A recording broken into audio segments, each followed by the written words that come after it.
So this is actually a Linus Tech Tips video that came out the other day where they're doing a little bit of testing with a new Threadripper Pro. This is a 96 core CPU, which has 192 threads. And there was something a little bit interesting that happened. So I'm just going to kind of play this video a little bit here. First? I want to play City Skylines too. Of course you do. All of you guys know that this game is very difficult to run. Demanding. So I just wanted to kind of point this out real quick because they're going to be testing this using City Skylines 2, which is a game made with Unity's entity component system.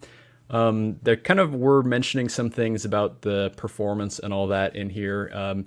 It is kind of maybe conflating a couple different things because it seems like, at least from what I've read, that most of the performance issues have been kind of mostly things on the graphics side, whereas things on the CPU side have been in general pretty good. However, the city that they're testing with here is going to be, I think it's like a 1 million population city.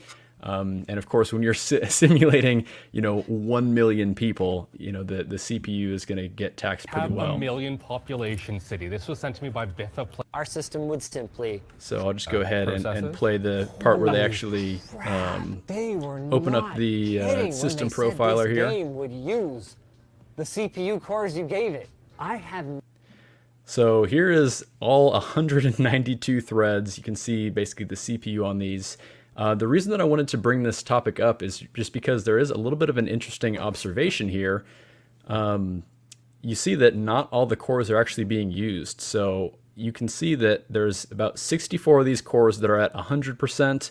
Another group of 64 of these are around 50%. And then there's another 64 that are basically at 0%. So I wanted to kind of talk about that a little bit and bring up with Danny and just kind of like talk a little bit about why the CPU, is like that. It's like, why aren't all cores, actually being used and stuff like that. So yeah, do you have any input on that, Danny? Well, the sad part is I don't actually know why it doesn't fill out, because at least as far as Unity is concerned, we do have a max set of, I think 128 is our max thread core count. That being said, I am actually glad to see so many maxed out because I think, like, I would be curious to know the previous City Skyline, because I know for on some Reddit post or somewhere, one of the developers actually went and said, that was one of the few things that didn't cause us issues. CPU is actually better in this game than the past one, but GPU is really, really slowing us down here, which is, a little sad. And obviously, we would like to see this number go up. Yeah, certainly.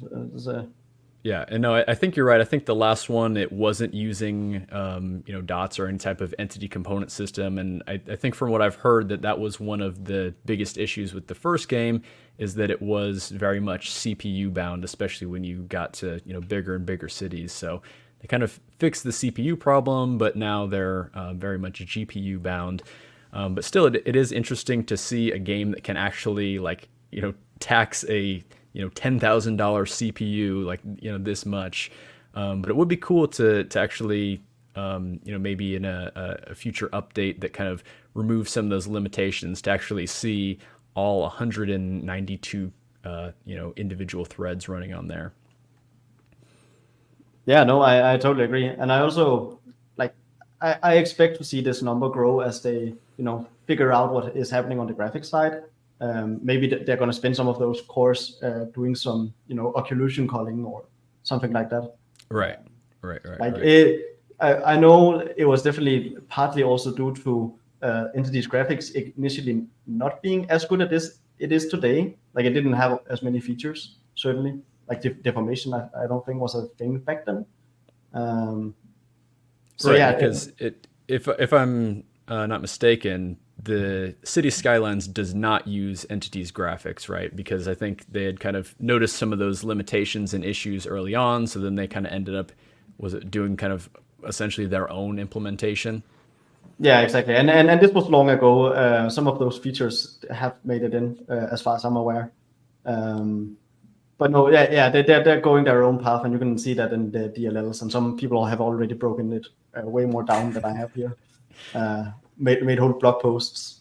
I know apparently it wasn't the teeth that is causing the issues, but the fact that everything is just weirdly scaled, and there are models that have a bazillion vertices that you barely even see. Right. Well, maybe they'll nail it in City Skylines 3 then, right?